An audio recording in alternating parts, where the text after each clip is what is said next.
Good. So we could begin. I'm Magali Paris. I'm associate professor at Versailles School of Architecture, and with Ingrid Taillandier, which is going to the Versailles School of Architecture because she has a studio in 1 hour or 2 hours. So that's why she's walking, but she will say some words just after. So with Ingrid Taillandier, we are leading a seminar on density, and Ingrid is responsible for the Master Ecological Urbanism, which is a double master with Dongziguan University and Versailles School of Architecture. Maybe I could stop because you need to translate, right? Yes. Yes. I'm the translator. Nice to meet you. Yeah, thank you.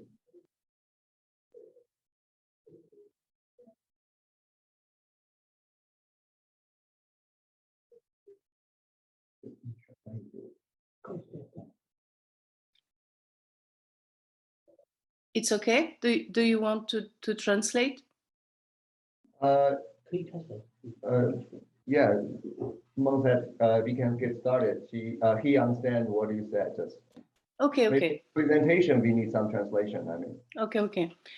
So we are leading with Ingrid this seminar on density, and the students, they are in charge of one agency, one architectural firm, and one project. So Mateo Bouton is the leader for this interview. He's studying Dongziguan village in Fujian, Hangzhou. The project you presented in the Venice Biennale, that with Ingrid Taillandier, we had the chance to visit the exhibition and to see your project. And so Mateo will be the leader. He prepared the question and we conducted the interview. Do you want to translate or it's still okay? I'm going to translate.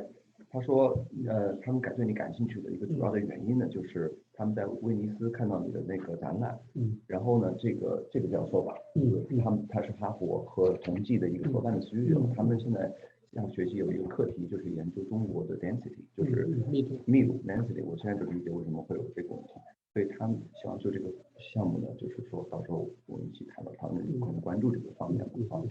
Yes。然后我说几句你分享。OK。首先非常荣幸就是能够接受他们这样一个大家的一个交流啊。然后第二个呢就是说，其实也是这样一个项目，也有很多同学和他们有一些互动和分享。我们可以先听他们希望更多的了解这个项目的一些什么，可以回答啊。如果完了之后还有哪些东西我也可以再跟他们再分享。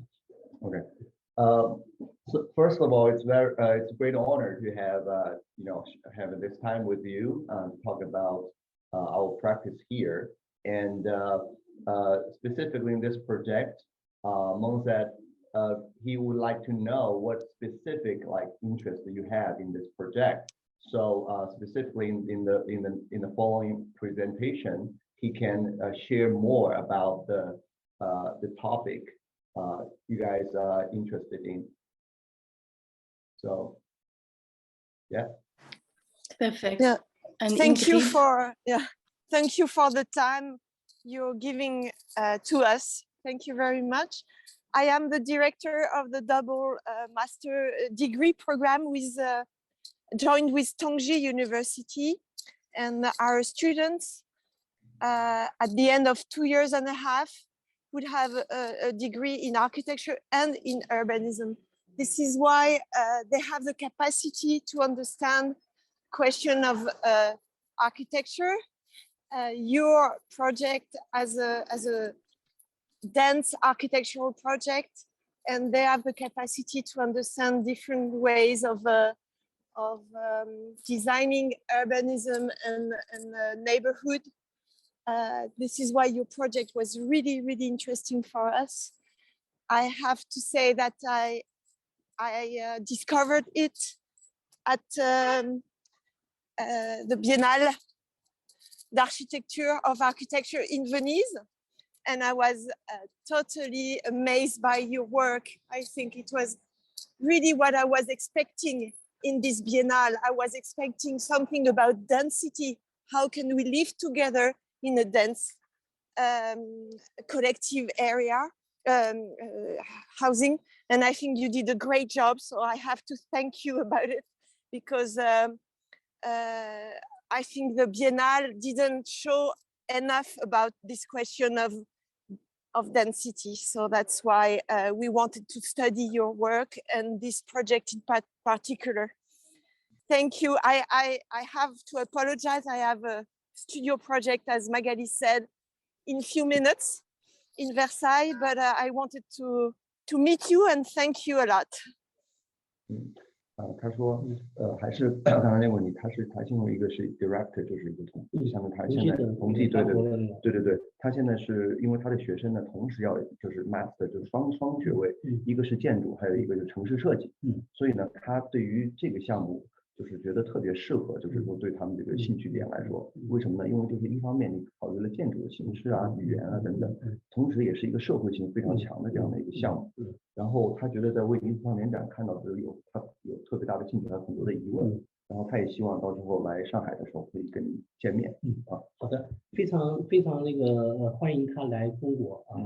另外就是因为同济的李祥林老师也是都很好的朋友啊，而且今年可能我们微双的东西回来之后，在10月份左右可能会在同济做展览。如果到时候他在中国的话，那更加好，能够欢迎他来看我们的在同济的展览。Okay, so it's a great honor again, like could sharing this project more about the details with you. And for this project, we're gonna have a exhibition in October at Tongji University. So I'm expecting to meet you at the exhibition if you would be there at Tongji University for any chance. We have very strong connections with Tongji University as well. So we are expecting to meet you in person to discuss more about education, about practice. Thank you. We hope to be allowed to travel to China again. Yeah. 但是中国目前的疫情管控可能到下半年可能会好一些。Yeah, the COVID will pass for sure. It's gonna happen very soon. We hope.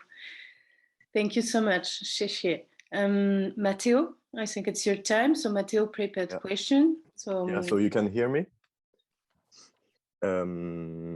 Okay. So we are first year students from the dual degree, as said our teachers, in Versailles School of Architecture. And so we are part of the Franco-Chinese master degree. And this interview aims to understand your approach and to understand what's behind the scene of your project, as to better understand the way of seeing architecture, urban planning, how to construct a neighborhood through density. And so we are going to divide this interview in two phases. One about more your office, your practice, how do you work? And one about the architecture of the project and very about the density of this project and of the village. So we can start maybe with just a quick introduction of your office.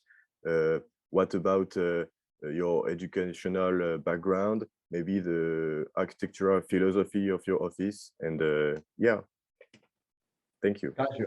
Okay, got you.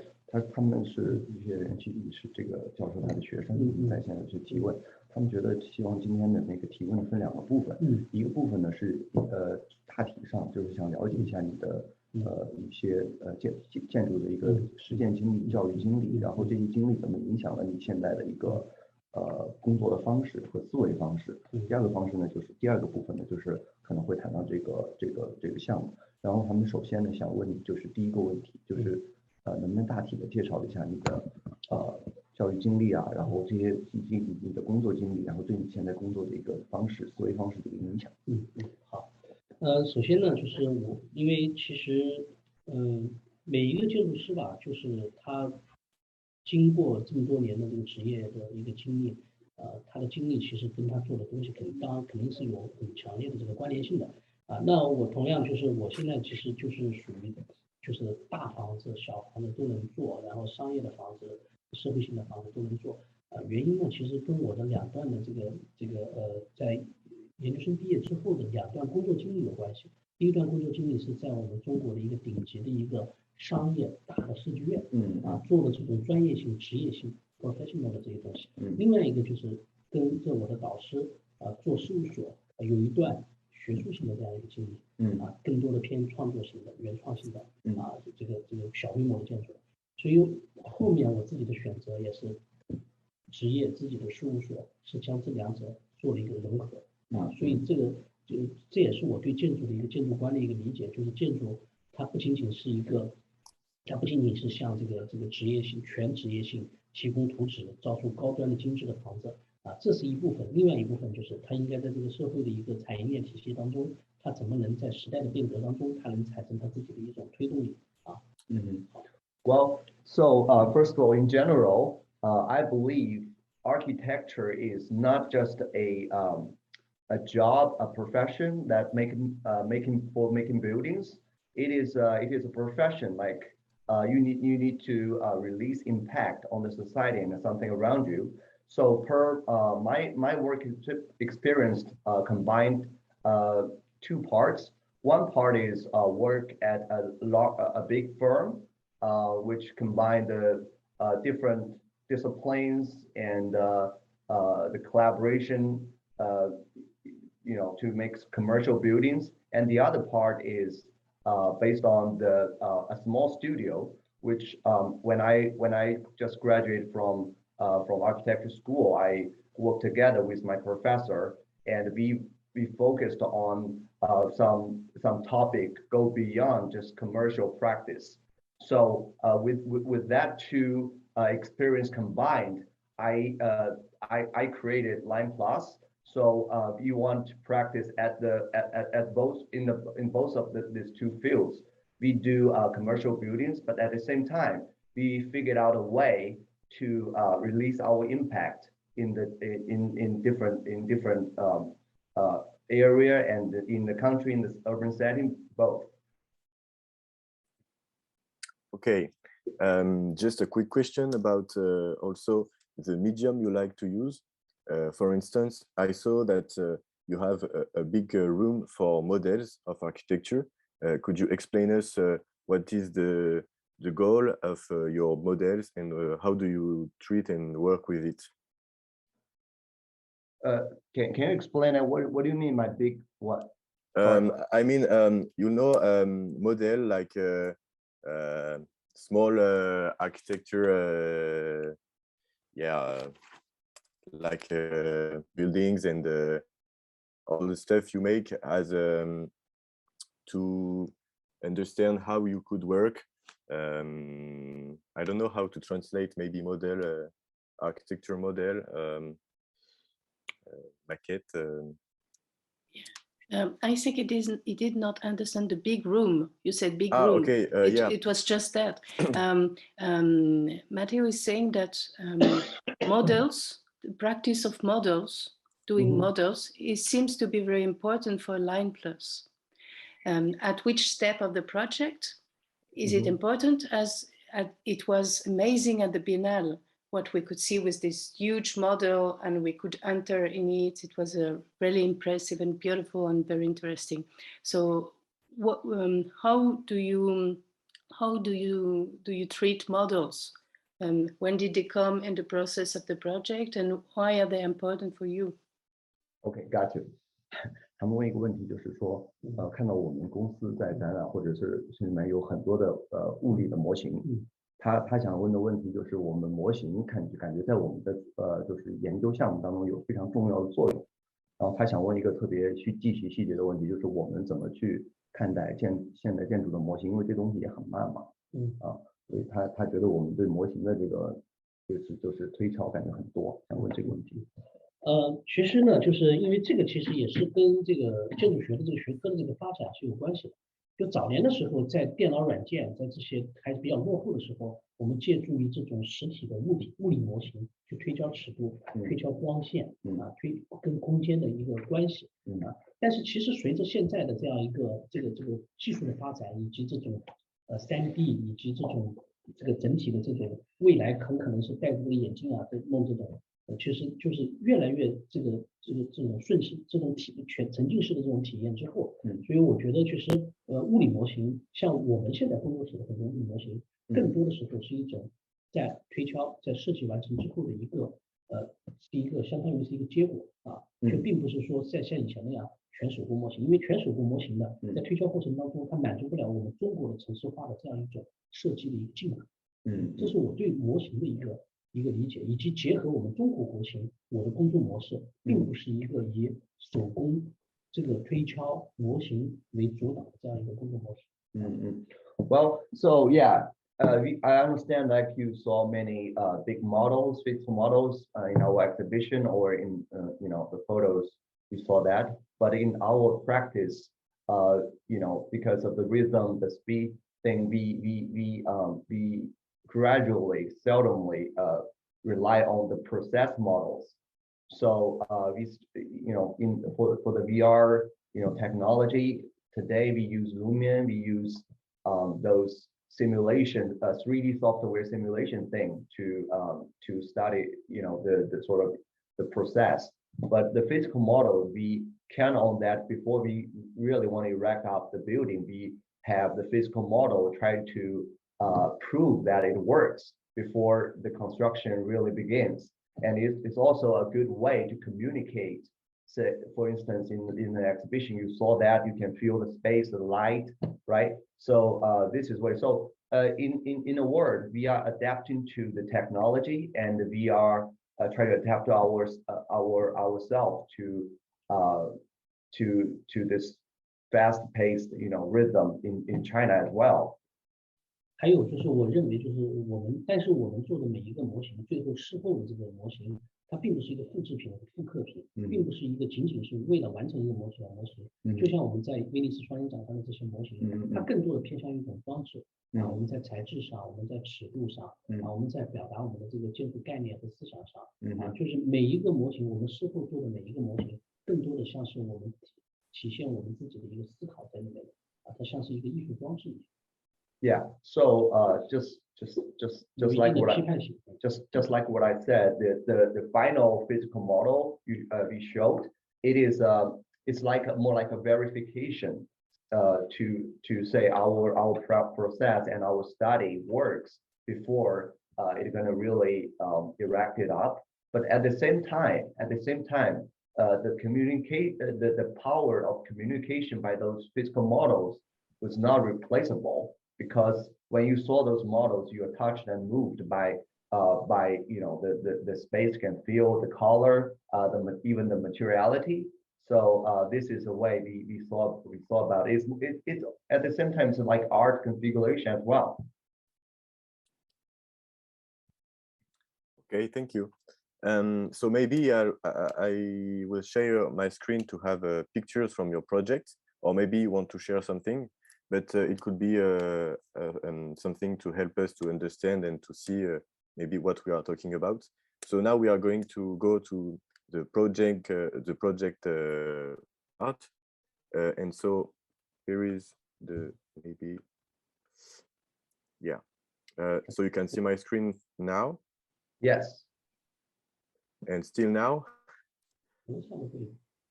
Okay. Okay. So just to begin, I would like to talk about the density and what is your approach for density in global thematic. How do you see density in architecture?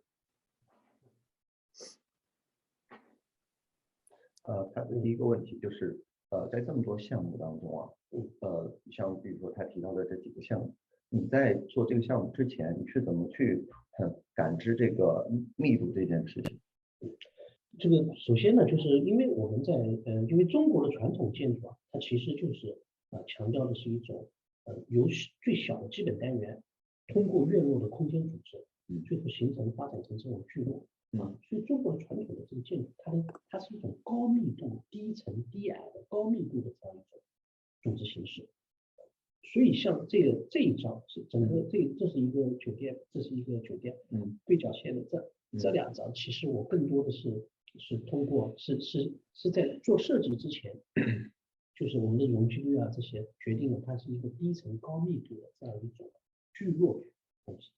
而这一张呢，它代表的是一个是低矮的一个非常小的低密度的东西，因为它是散落在这个群山环绕当中，它的密度是非常小。那这个呢是竖向从空中上看，这个是水平向的，这两个是聚落。就是做所有的设计，其实我并不会说是在设计之前把密度作为我的一个设计的出发点，而是很自然的针对你自己的设计你形成的这样一种你对密度的这样一个要素的这样就是呈现出来的一个阶段。Well, to answer this question, so first of all, when you saw the the cross line on this way to like low density hotel project, so in tradition but in vernacular architectural language, I think in China, it's based on the densification process is sort of organically happened, right? So when you have sort of modular model with one residential house, and more get collectively come together and become a town.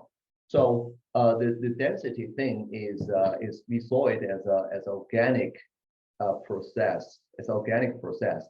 But in today's world, like you saw those high density building in the urban setting, it is frankly speaking, it is pushed by the capital. So when you're talking about the density, we treat it as a way, like we need to we don't want to specifically tackle width, but we want to combine it. But you want to combine it in the process to balance many factors. Okay, so for instance, the one you have the white building in a very natural setting. It is a pavilion in a very wild nature. So when you do this project, you want to have very slight touch in the natural setting. And you try to use the white as a way of the materialization process, right? So you want to respect the nature and touch it in a very light way.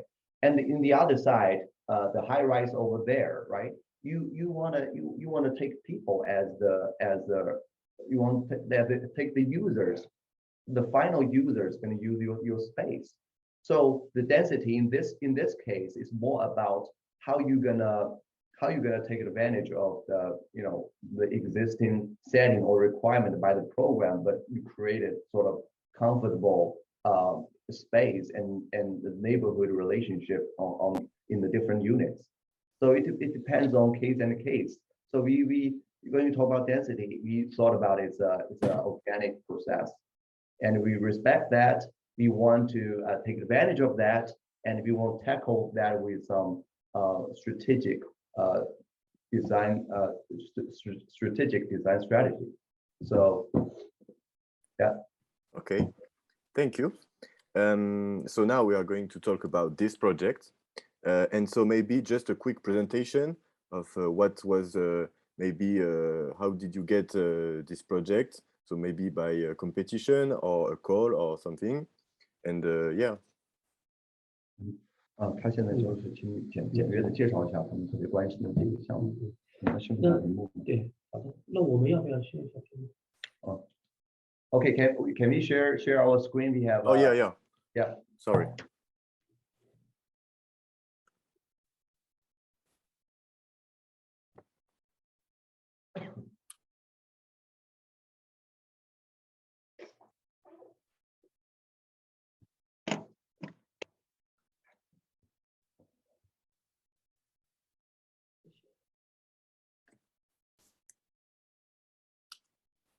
其实呢，就是我觉得就是说一下这个背景，就是其实这个项目中国的一个背景就是城市乡村，当然也是全球化都有这个问题但是我个人是认为，就是乡村的振兴是一定通过城市和它的互动去才能发展的，而不是说是单一的去帮助乡村。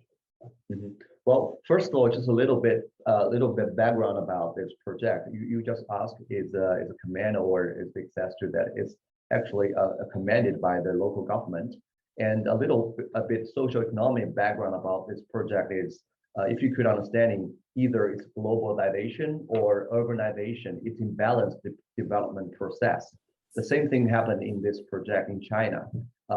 Through last 30 years, urbanization, it is more like a process, like this, the cities absorbing or evacuating the resources in the country, because it stopped all the labor, young people from the country, they offer their labor in the city. So the background about this project is we try to figure a way to feedback the country.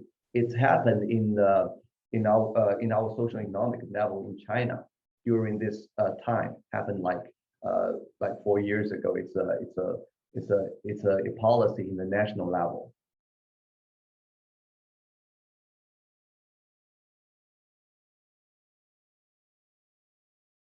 就是首先就这张图能看到，就是我们这个项目的一个背景呢，其实它是一个中国的一个，我们为中国的一个很典型的一个乡村里面，给他们造一批农民的这个安置房，相当于是政府把他们老房子回收，让给他们造新房子，让他们自己花钱去购买。那么这件事情，所以在做这个设计之前，首先我是想回顾，就是我们中国的传统的这个聚落，传统的农民他们住在什么样的房子里。所以这张照片其实是我们的中国传统的这个建筑的一个感受，非常丰富多样的。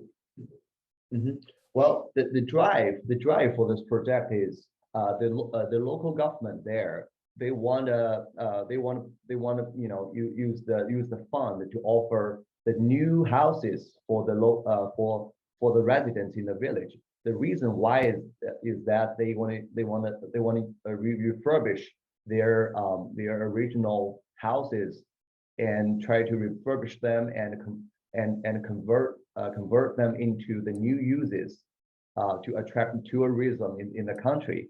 So what they do is they get some fund to relocate them in the land and to satisfy the original residents. 然而，在现状当中，中国的这个社会主义新农村建设，因为中国的土地制度都是一块地一块地的规划部门划好了之后，农民们就在这造房子就变成了这样一种场景变成这样一种场景。So these two photos you just saw what was the typical way it would happen when this has happened. So you just copy sort of modular or just several typologies of this single family house. Just copy them and offer these houses to the residents. But we just want to do something different because we want to continue the existing fabric and try to really study their previous living pattern thing. We want to keep them, not just demo their existing thing and create some boring mass production thing over there.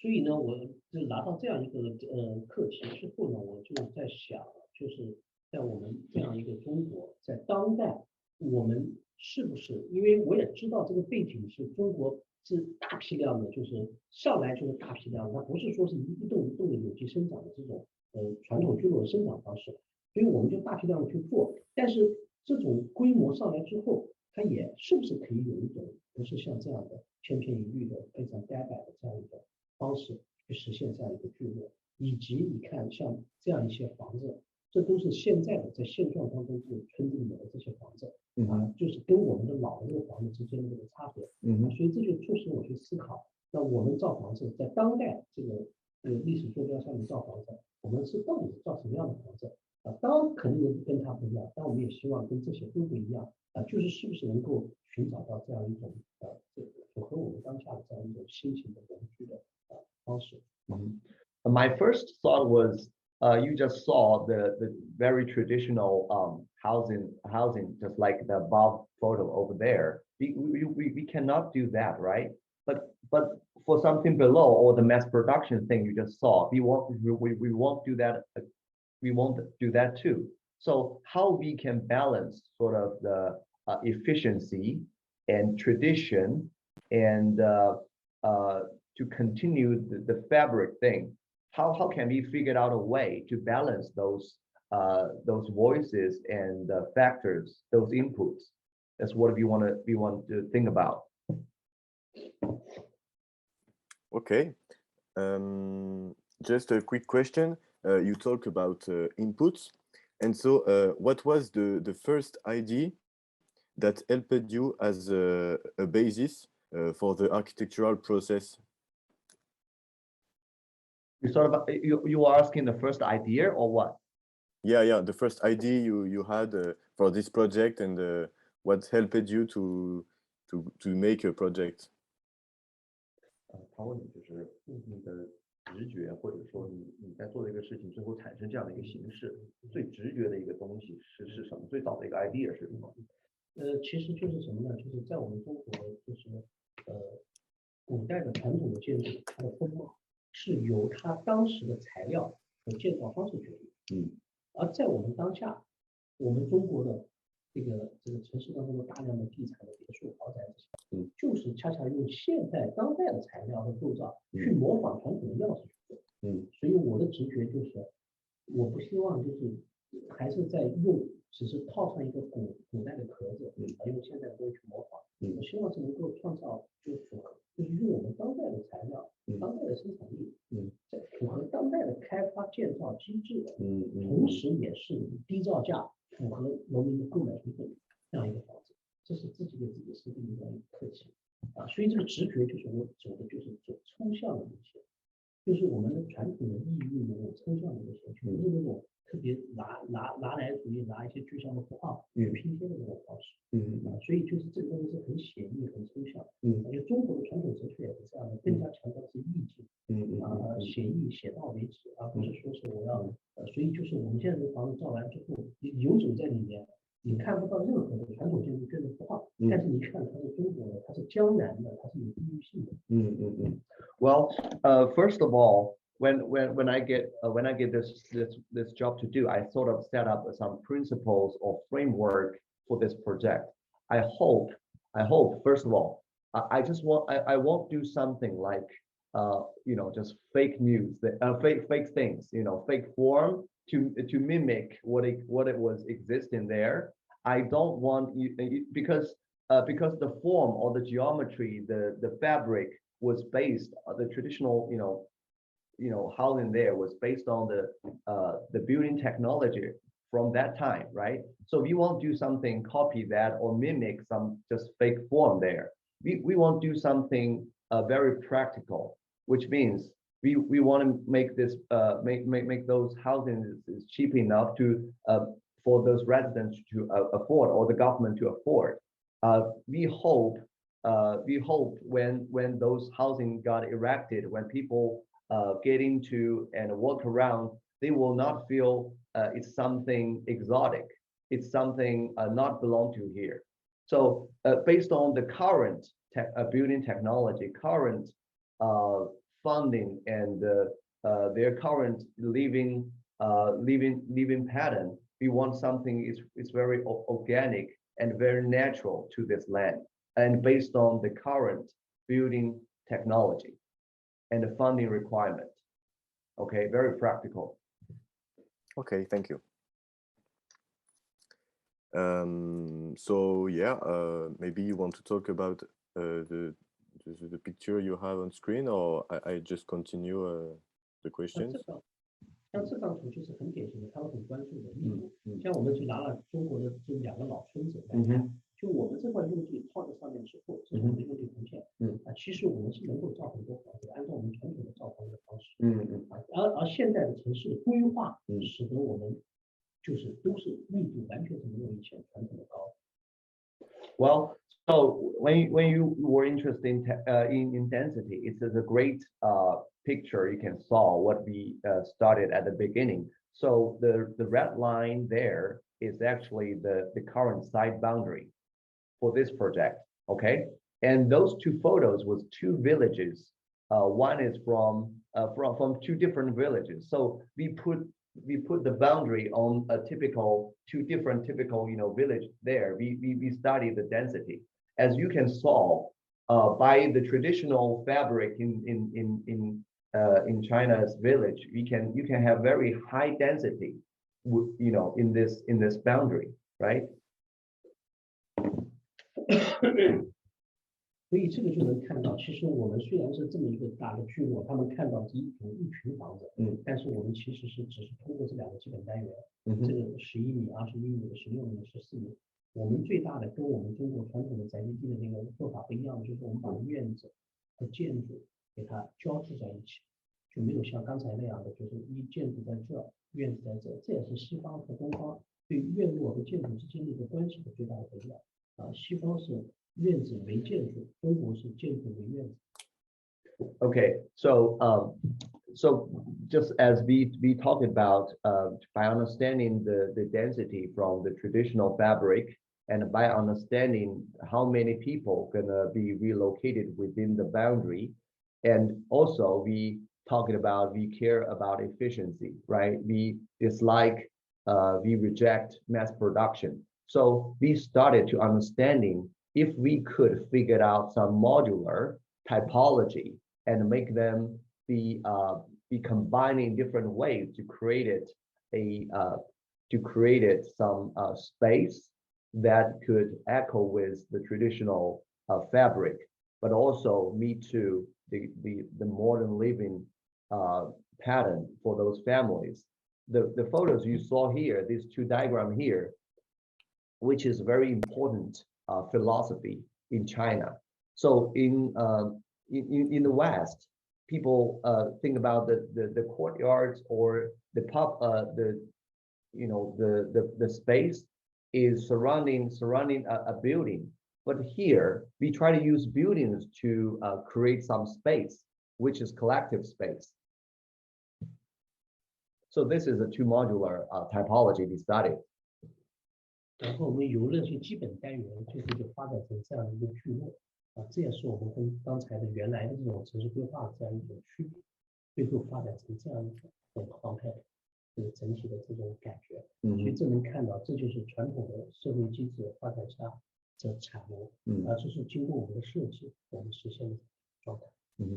Actually, after so many studies in the process, we figured out four typical typical modules, and so we started to combine them in different way with different clusters. As you saw, that's how we figured out the current setting you saw here.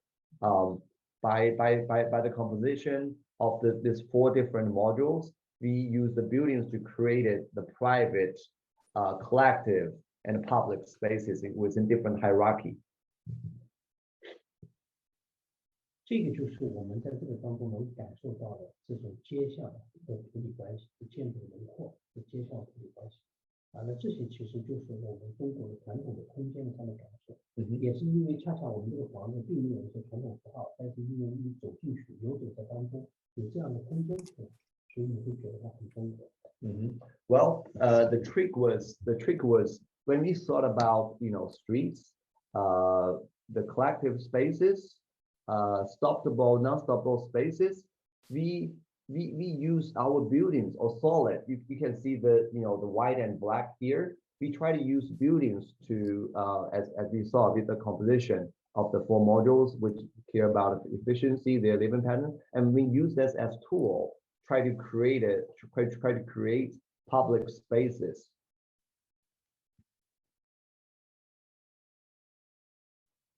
这张图就能感受得到，就是远山这个进水，然后最后从这个水到我们的饮水的这个村子，我们这个白色的这个聚落夹杂在我们的这个五彩斑斓的这样的一个之前的这个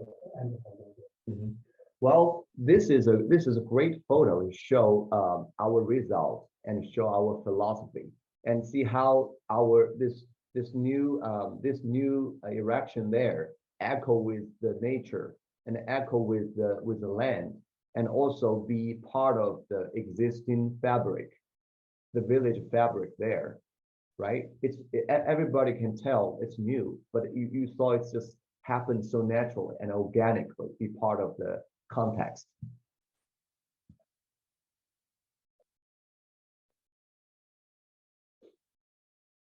然后这些平面功能空间这些呢，如果他们后来讲来会说，就是需不需要我们说？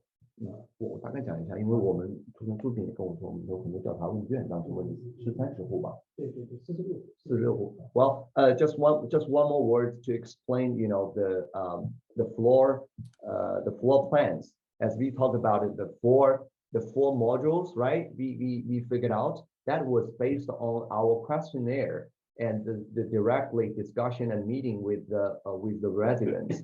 There were 30 families. I don't know how many people, but 30 families. We tried to create some framework for that questionnaire and discuss it with them and let them to vote if we want to have this or if you want to have that. Based on that questionnaire and we figured out the requirement and the space organization. We figured out 4 typical floor plans. 这个就是里面的不同的这个南院、内院和后院这3种不同的院落的维和状态，以及像这种是偏后勤一点的，这个是偏内向一点的，这个是偏南向的。3种公共、半公共和私密，它的层层的那个这个私密这个就是相当于它是有这样一个3种不同程度的院。Well, if you think about sort of the courtyards, public spaces, streets, in architecture, we try to use solid things to create empty things. That's the traditional wisdom in China as well. So we care about the hierarchy of those empty spaces. Let's say there's empty spaces. Okay, so even in one house, there are hierarchy. As you see it from the left to the right, it is the south courtyards, which is more function as a family relaxing area, and the middle courtyards, it's more like a non-stoppable area, but the function was to see it and view it and have a connection with the nature, because in the middle of the rooms, and the north courtyard you saw there, because those farmers, they need a space to storage their tools, so it's more like a function as more practical use. So you see those three courtyards even in one house. We respect their tradition, we respect their function, but also we try to echo with some voices they even don't know, which is inner in their body, in their living every daily life.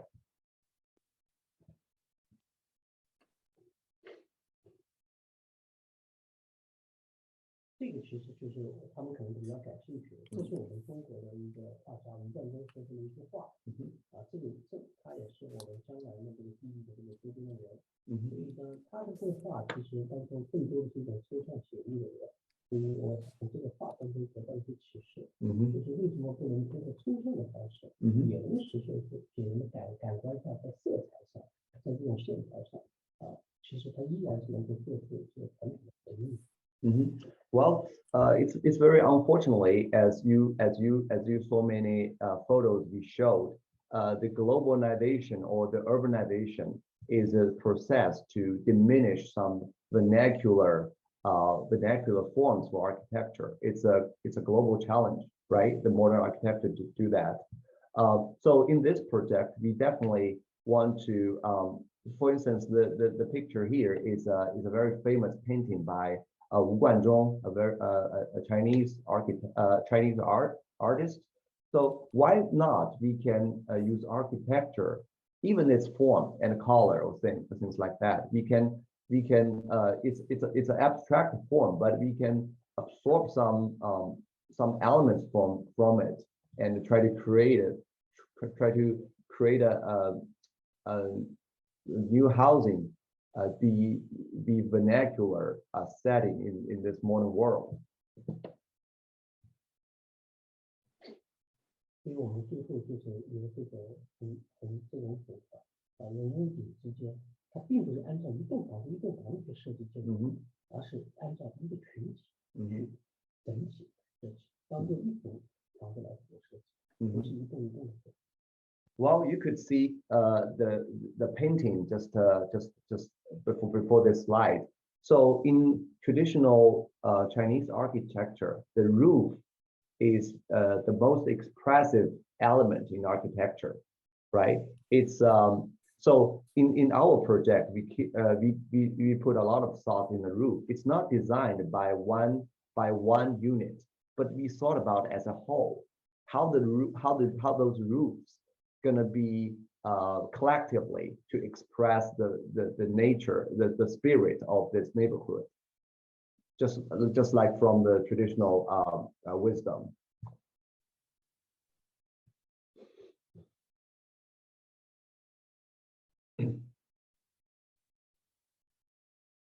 所以最后就可以看到这样一些场景，包括这种材料的这样一些对比，用的都是最便宜的这些材料，但是最后做出来的这个感觉是让这些村民们能感受到的，就是它依然是没有像城里的这种小洋房，它的生活品质提升了，但是从我们建筑师的专业的角度来说，它又是一个比较高级的一种抽象，它不是一个刻意的模仿。Well, so from those farmers' point of view, they feel their life standard got improved by those new housing, right? And their daily life could be supported and improved by those housing. But from our architect's point of view, we use cheap materials and these very restricted budget. We created those housing which make people feel it's not something, it's from mass production world. It's not something you just want to mimic this traditional color form. We practice with a philosophy of be honest to the material and be honest to the existing situation, and we want to balance them.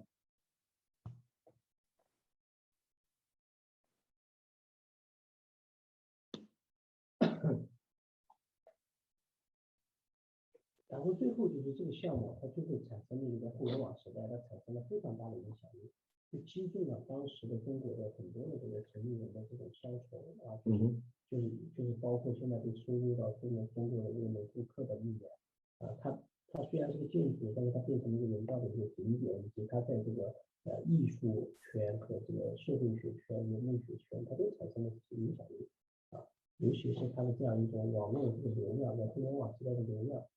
包括也是对我们老大这个输入到它的这个整体的这样一个治国方面当中这些都是体现了就是建筑它是能够发挥它的一个社会性的这样一个影响力。Well, after we finishing this project, there's some unexpected impact from this project because people were accustomed to some mass production housing in the countryside, right?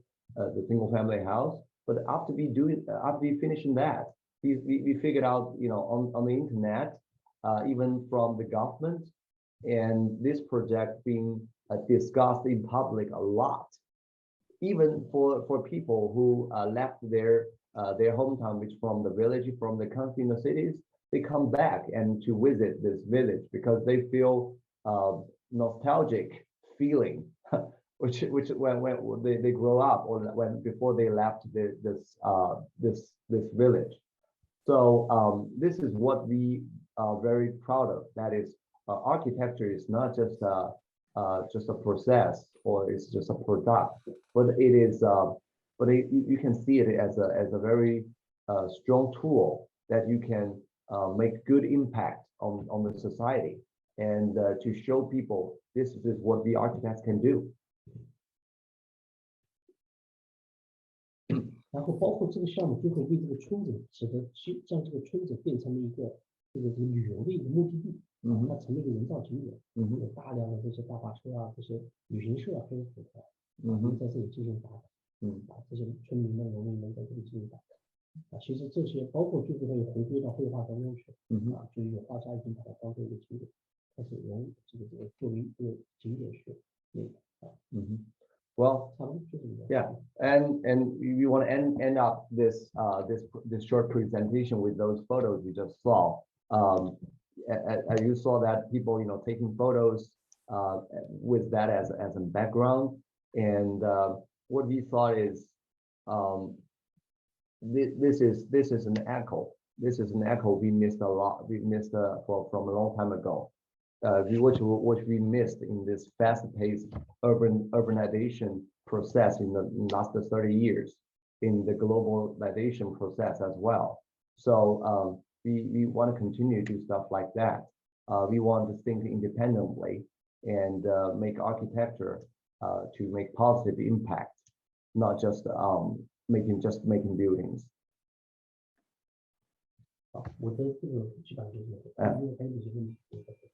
Okay, yeah, if you have more questions, it's welcome to ask. Yeah, I have a few more questions, but yeah, Magali can go.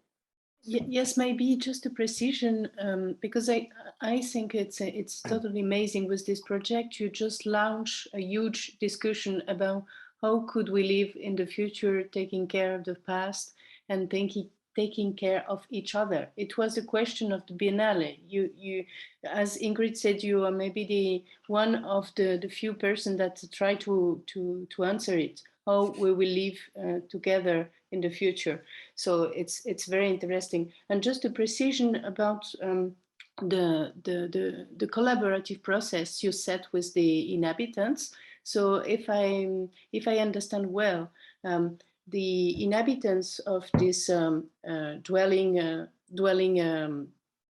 collective residence were previously lived in the village in other housing, right? So they were relocated from the village to this new residence.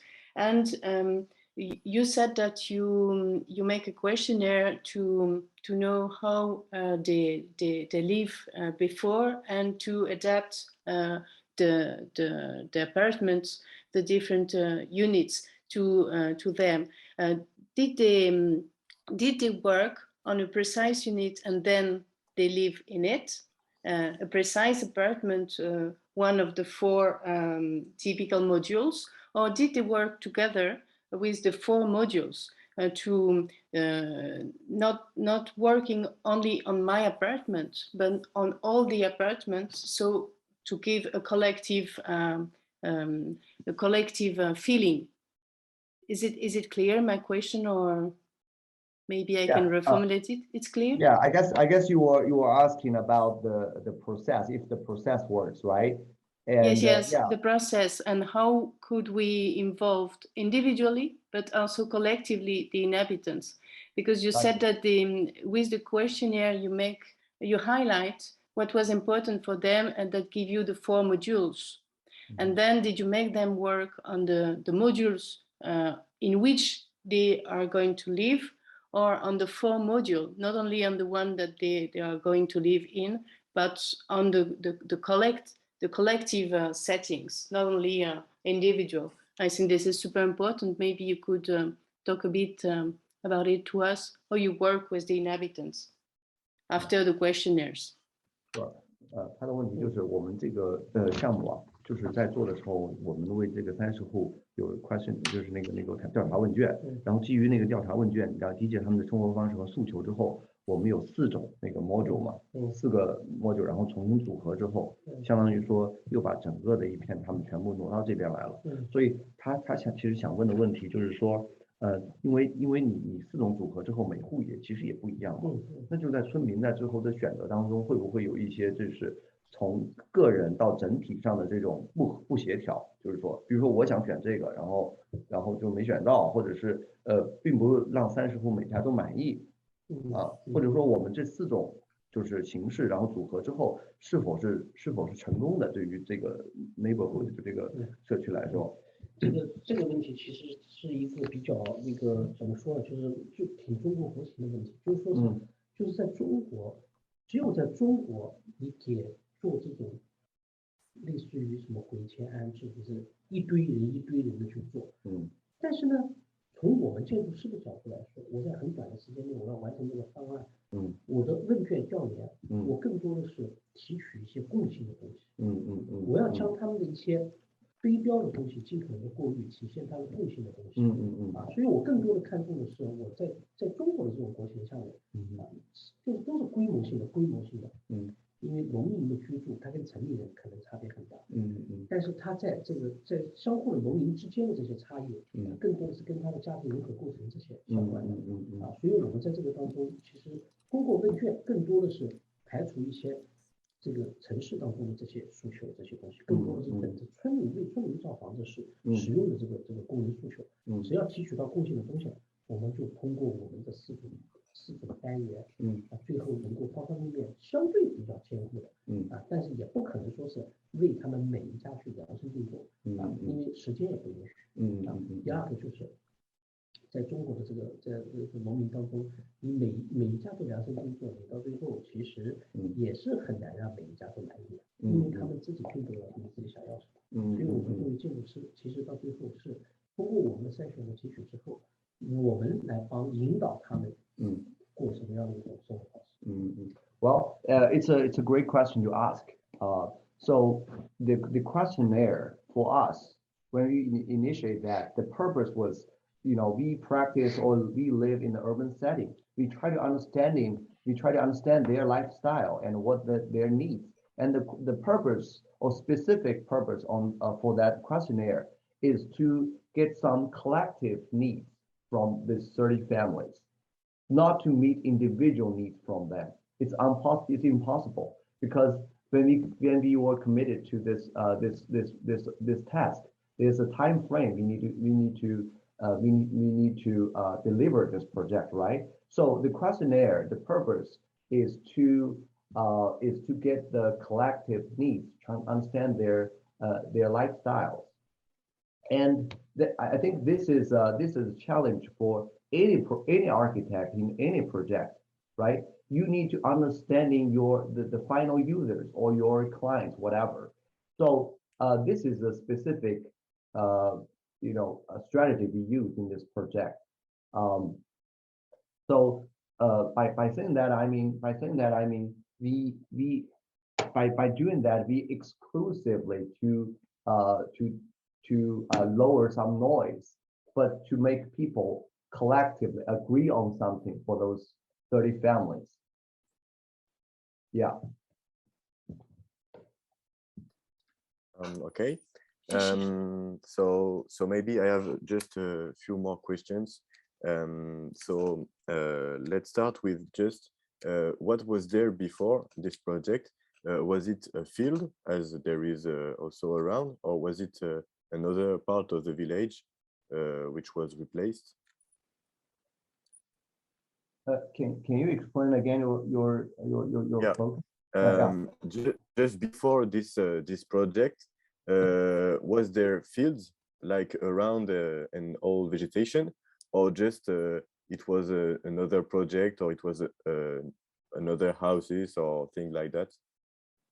Oh, are you asking about how this land on this side can get selected as a new residential house, right? Yes, this is a part of the question. Was it an empty land before the project, or was it a part of the village already built that has been destroyed and rebuilt? And also, this is interesting, the second part of the question, and to decide that the extension of the village, that the project will be here and not on another place. How did you decide that? Did you take part of the decision, or is it the local government that already planned to do something here?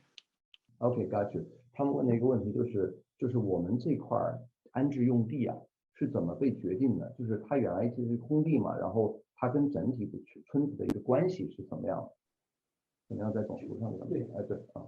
其实就是什么呢？就是因为村里面它有集体建设用地嘛，慢慢腾挪，除了农用耕地之外的，中国的这个农用耕地之外的这种集体建设用地这个范围当中，他们自己村里面的发展的时候预留下来的发展用地，这是有了少年规划的，有了少年规划这块就是一个建设用地可以建房子的。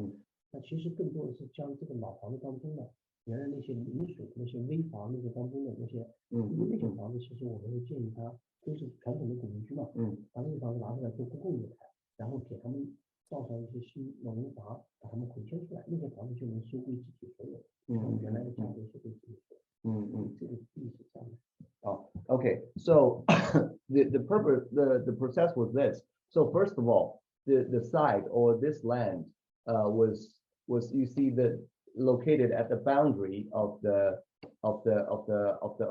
this village, right? So it's right set on the boundary here. And the specific reason why they want to relocate those residents to be here is because when they lived in their old structures need to be refurbished. It was dangerous housing, so they got some fund to relocate them and to refurbish their existing structures and to be public use. When I talk about the public use is so in China this is the situation. So there are two systems. Right, one system is for the city how to run, and the system in the country for their run. So in the countryside, the land is owned by the people in this village together. So they have a sort of democracy in the country. They decide what to do with their stuff. If they decided to say develop tourism in their village, they're going to do something like that. But in the city, the government is sort of more powerful. So there's a two system, I would say. Okay. Okay, and was it agricultural field before, or it was already built? Building No, it was empty. It was empty. It was empty. Yeah. And it was not agriculture. No, it's empty. Yeah. Just empty. Okay. Just empty. Okay, thanks. And you talk about materiality in your presentation, and what is the role of the materiality in this project? Because of the white, maybe the density is not perceived as very dense, or what is the role of this white materiality? 他问一个问题就是，这个房子非常引人注目的就是它的这个粉墙黛瓦吧，所以他想问你的问题就是这个材料，特别是这个白色的墙，使得这个村子呀，使得它的这种非常消融在这个，就是它的这种密度啊，让人感知不到，这个是因为是白色之后就显得很轻盈。他所以觉得让你阐述一下，作为建筑师，首先这个白色。你们是怎么考虑的？然后你觉得这个白色在这个项目当中起了多大的作用？就是墙的这种感觉。那首先就是因为在地的这个中国传统的村落，在这个区域它就是粉墙黛瓦，它就有这样一种材料而因为我没有采用这种传统的具象的符号了如果在色彩上如果再做大的一个调整的话，其实这对它的这个气质上面的呈现来说，会有很大的这个跟给人的感官会在这个在地性上会有很大的问题。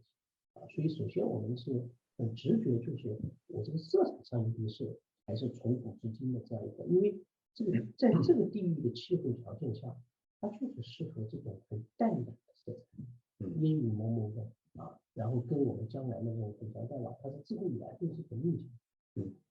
Okay. 用的也是最便宜的白彩白涂料。Right. So so for the vernacular architecture, there are some specific reason go beyond what we talk about. Architecture is based on technology. For instance, those traditional residential housing, the reason it's white is they use the local paint, cement, right? Local cement based paint to protect the wall from the rain and the damp, things like that. But we respect that whole texture and the whole feeling about the village. That is, there's a gray roof and the white wall. We want to respect that and be part of make this even new building be part of the whole context. So as I said, the technology-based, traditional housing, and when people saw them in specifically in our Jiangnan area in China, southern China, people have been see that as a logo for the vernacular architectural language. So we respect that, but the paint we use is not traditional one, right? We use modern figured out the paint, but we respect the color. And you are right. Your feeling was right. The white is very important from the very beginning because, as I said, the sort of logo meaning of that color and the form, we respect that. But we don't want to make some fake, fake form. We just make it happen naturally. Okay. Now maybe a question about the rule you had to deal with in the construction of this project. Maybe there was some rules you had to deal with to make like the space between the buildings or the height of the building. I don't know. Maybe you could explain us that.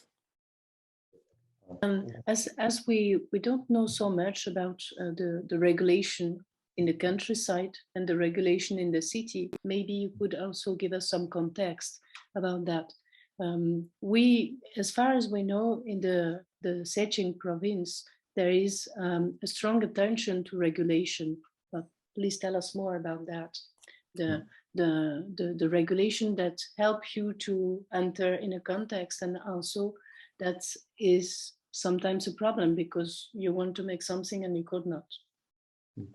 他想问他这个问题的一个本质就是，建筑师在中国的一个话语权的问题，因为他们也知道，其实在中国就是建筑师还是比较弱势的，有很多条条框框的东西，各层级的政府这些规定，使得有很多事情建筑师非常挣扎。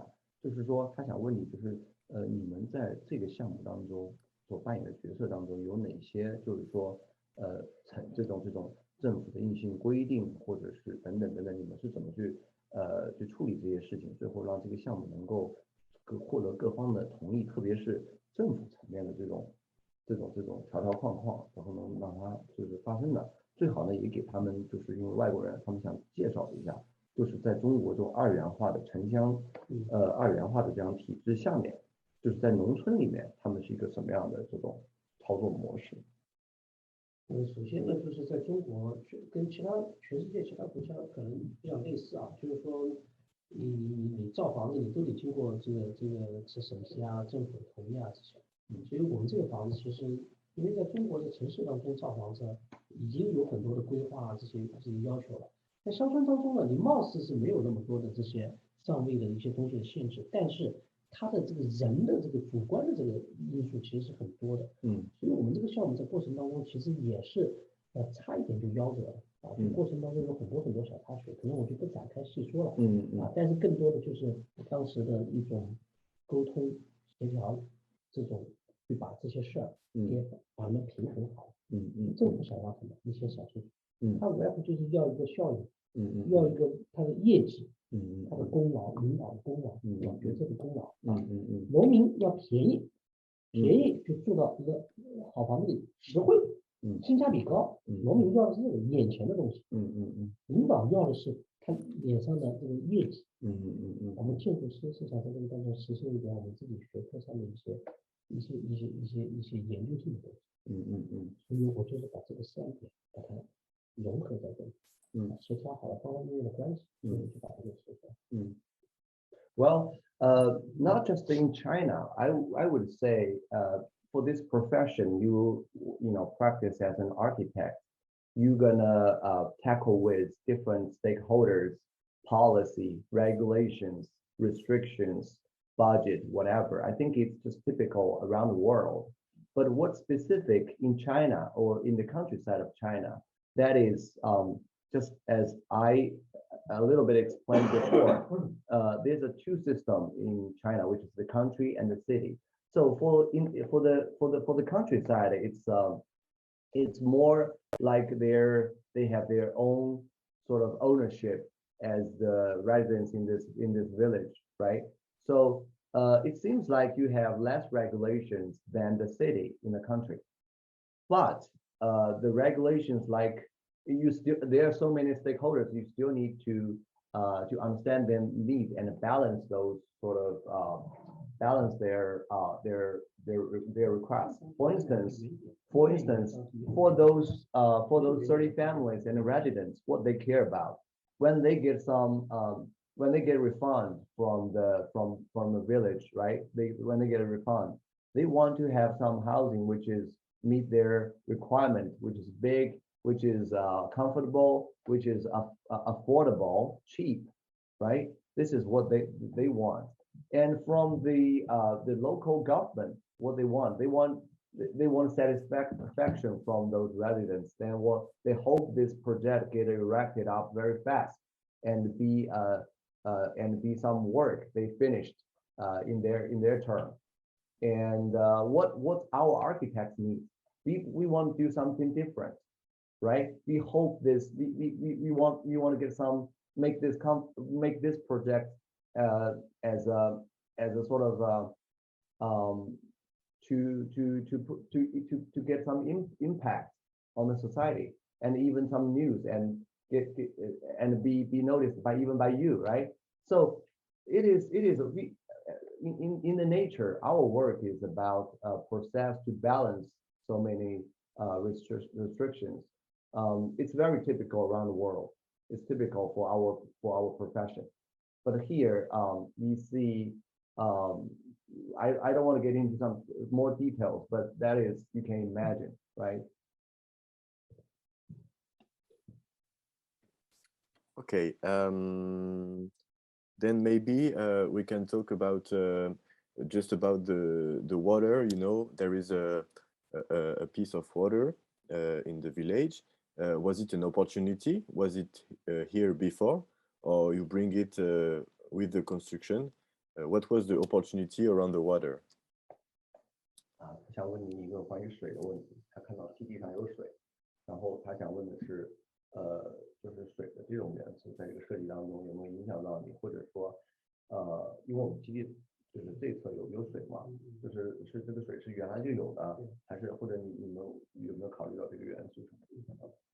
它这个水呢，实际上是原来的一个池塘，那么这个相当于在上面规划当中，水就是水，建设空气就是空气，这个不能去改动它的规则，但是呢，我们这个水它是后面治理一下，就把原来那个池塘底的现在弄的就相对来讲是比较干净的这是一个。而我们在设计上面，其实恰恰还有这么一个小插曲，原来以为饮水的房子是好卖或者什么，其实恰恰中国的农民和城市人还有几个观念是城乡差异是很大的，饮水的房子就是最后才会差的。Oh, well, so the pool here you saw on this next to this land, it was existing, and you're talking about regulation. There's a regulation that you can't touch this pool. And you cannot introduce that to this village, or take advantage of that to make something. And one more interesting thing was there was when people from city or you guys, you think the waterfront housing will be very popular, but in the country on this land, those housing which is waterfront was last selected by the people. Why? 他们说为什么他们不喜欢邻舍的房子？他们觉得这个就是乡村当中就是很多时候它有很多我们都是很难理解的。比如说，就首先水，它是认为什么？不像我们城里人当做什么清水的那个水景观什么的，他们看的水更不是什么景观。第二个就是它可能是怕什么会淹出来，淹水淹到家什么的那。Well, well, that's why we have sort of we before we before we get into any project, we need to understand the local people's understanding. So for instance, water is everywhere, in this village. So it's not something, something they really love or be next to. And other concerns may be mosquitoes in the summer, or they worry about when their kids, play in the water, there's some danger, things like that. So, yeah. 其实还有一个就是在为什么就有的这些房子，还有一点也是城乡关联的差异。我们都认为肯定是沿着道路的房子，自动车路的房子是好的房子，别的房子是好的，对吧？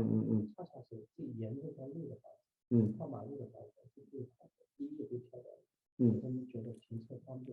它不像我们在挑房的时候是有什么中心的、安静的或者什么的，他们是要靠着马路的房子是最好的。The other thing we can tell you was a same topic, which is people have different preference in different area. You need to understand them. For instance, when you saw those houses next to the street, right? Which is from our perspective, it's sort of noisy and which is maybe less preferred by the people, but for them, which is the most popular ones, because they thought it's more convenient when their vehicle get into things like that. When people in the urban setting, they prefer some quiet area, so some inner houses, because they can enjoy the quietness. But for those residents in their context, they prefer the street, which is something we didn't expect. That's why, as I said, you need to understanding from their perspective, understanding the preference thing. Yes, thank you. And maybe another precision to understand well the project. The inhabitants, they are renting their apartment, or are they the owner? They buy it, they bought it, or they rent it. And if they rent it, who is the manager? Who is the owner of the whole ensemble? 他想问的问题就是实际上是关于中国的一个私有制产权的一个问题。就是他们想问，就是这些村民在这个房子里面，他们到底是租的这个房子，还是就是购买，还是买的这个房子，还是对吧？买的。那我就可以这样。乡村当中是基础设施用地。 也是每个人有一本证，这个证上是有农民的房子，但是我们城里人是无法去购买这个房子，因为这个房子不在城市里面可以，它用的是村庄里的宅基地，每家只能买一次。Well, this is sort of a topic. Continue what I explained, like the two system, right? In China, the country and the city. This is what happened. So, for the land in the country, the community have the ownership. Have the ownership, which means the people who not the residents in the village don't have the right to purchase. Okay, so the ownership, they don't have the right to purchase any land or house in this village. So you talk about the housing. This is what the residents get the fund from the government, and they use the fund to buy the house.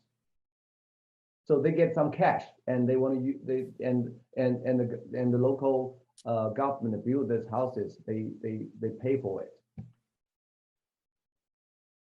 Okay. Yeah, so they have the ownership of the house, but the land, you talk about land was the ownership of the whole village. Okay, but each inhabitant is the owner of the housing, not the land, but the housing. Correct. Okay. Yeah. They are not renting. They are the owner of each housing, and they choose each housing, the one they prefer. Okay, yes. I understand. They use sort of lottery to get the order and to pick the one you prefer. So they are they have the ownership of the house, but the land was another story, as I said. Yeah. Okay. Okay. I just have a last question, which is about the collective spaces, like the courtyards or the spaces that are in the streets. Is there some interactions between the inhabitants, and how do they live together in this district, in this village?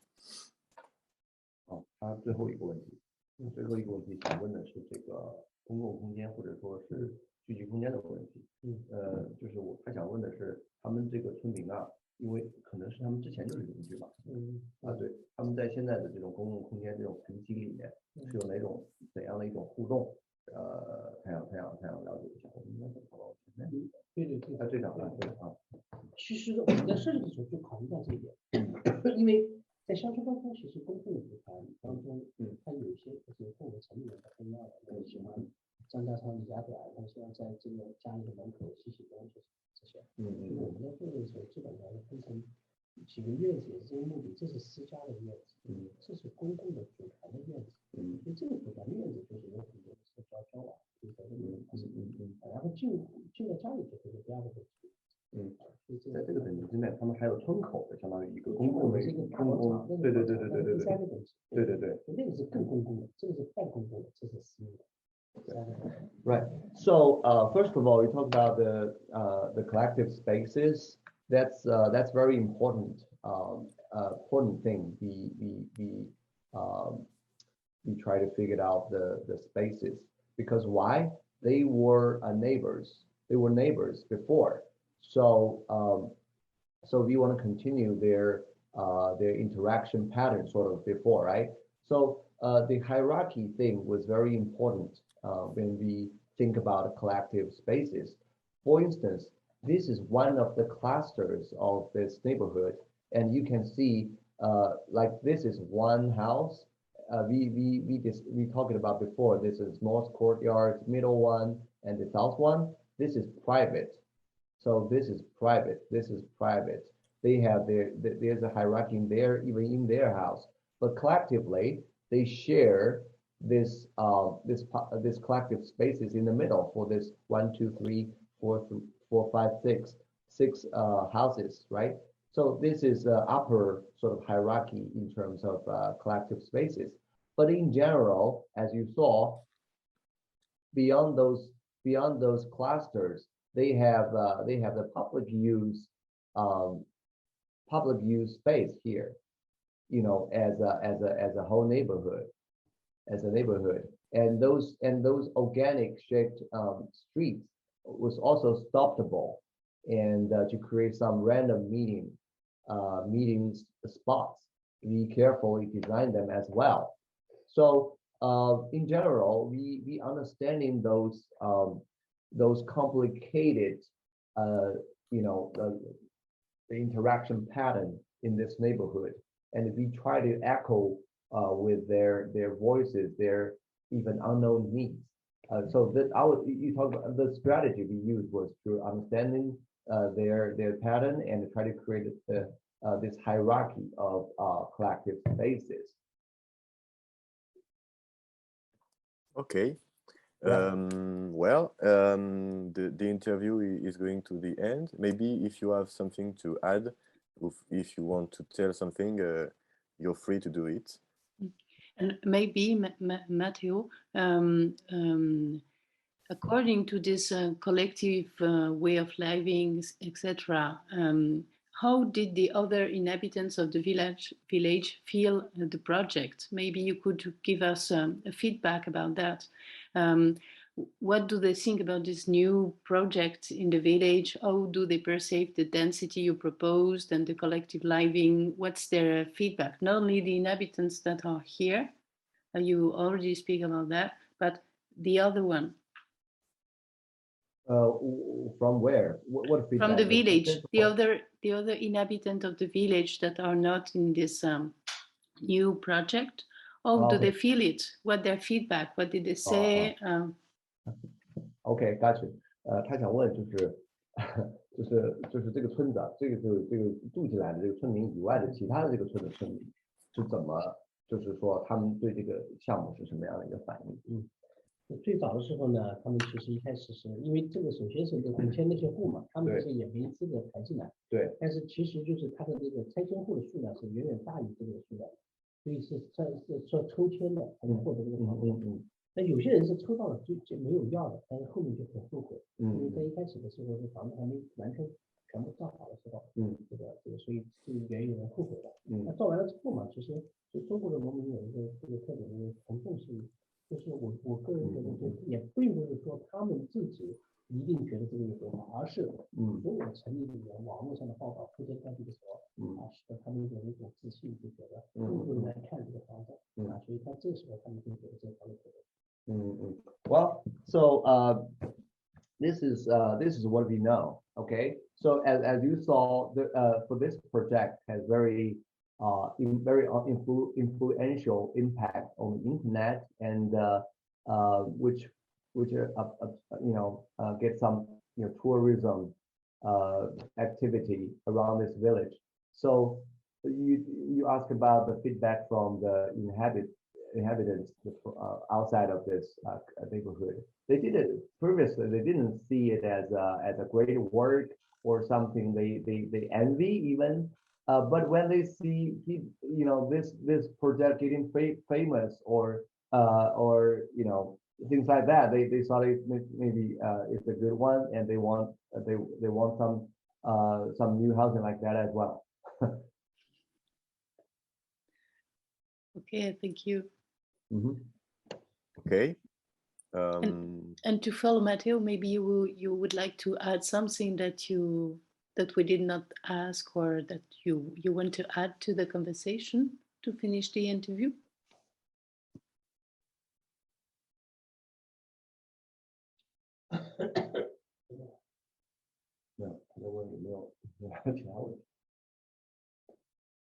Okay, well, it's as you want. I don't know. Maybe you can ask more questions when you get here in China. Yeah. Of course. I visit this village. Yeah.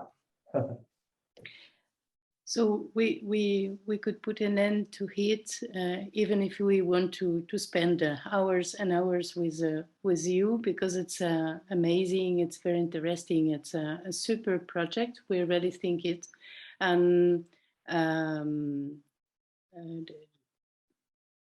the more we are getting information about it, the more it's interesting for us. It's really like that. We discovered it in November in the Venice Biennale, and since we discover more information, it's really super interesting. Congratulations for this beautiful work. And I'm also wonder if you plan to make like a book or something about the story of this project and learning from this adventure. If you plan to do so, please say that to us, so we will try to get the book, to buy it, to learn again more about it. And also to say to you that we are planning to make a book with the students about these different case studies we are studying, from low density to high rise density in China. It's only a Chinese case studies. And so we will send you the work of the students at the end of the semester, so you could see what they have made on your project, and so you could give us feedback if you want on what has been made. Okay. 他们就是基本上就是要结束这个活动了。然后他首先他首先觉得在这个项目太棒了。然后呢，就是他想问，就我们有这个项目有没有书什么的，他们特别想买。然后他们呢，就是这个硕士到时候论文啊，会研究中国的什么高密度、中密度，到时候也会给我们。你就总结一下这一块吧。好的。这个我们其实这个项目，我们倒是我们确实我们出的那本书当中没有放这个案例啊。对，我们可以这个回头我们可以把我们的一个 PDF 文件或者什么的分享给他们，一个相对比较完整的，帮助他们的学生可以更多的了解理解这个项目啊。第二个也是欢迎他们以后在这个学校的这个 studio 当中啊，有点东西有互动啊，这些我们也是很乐意的。那最后就是欢迎他们来中国啊，到时候给大家天天一起交流。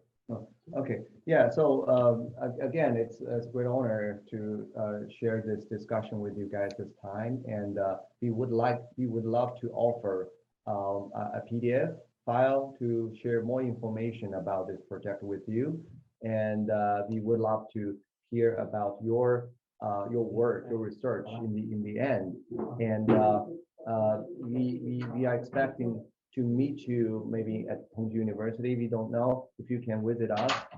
It's going to be great to meet you guys in person and discuss more. Thank you so much, and thank you also for the translation work. We know that it's very hard to make it live. Thank you so much. Thank you very much. Okay. Yeah, thank you very much to you. Thank you. Yeah. Have a nice Bye. end of day and a nice dinner. Bye-bye. Sure. Bye. Have a great day. Bye bye. Bye. Thank you. Bye-bye. Bye. Thank you so much. 谢谢. Okay. Bye.